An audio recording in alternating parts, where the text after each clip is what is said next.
I've been running a competition on this channel for a while, but I've got to admit I'm pretty crap at advertising it. But a comment on the channel gets you an entry, so I guess anyone who's done that is golden.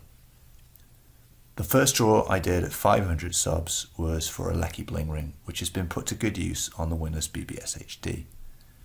So at 1000 subs, I'm going to be making another draw, and this time I'm giving away an Eggrider V2 e-bike display, like the one I'm using at the moment on my bikes.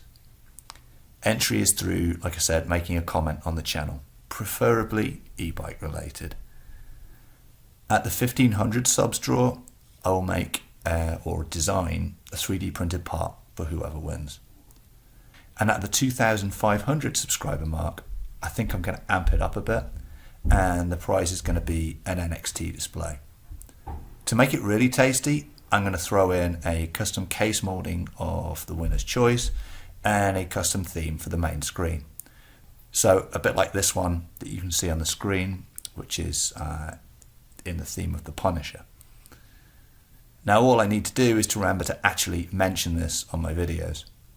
So the next few videos I have coming up are going to be a look into what battery I think is going to work best with the COI CX1 motor, and also an update on the lighting project which I showed a couple of weeks ago.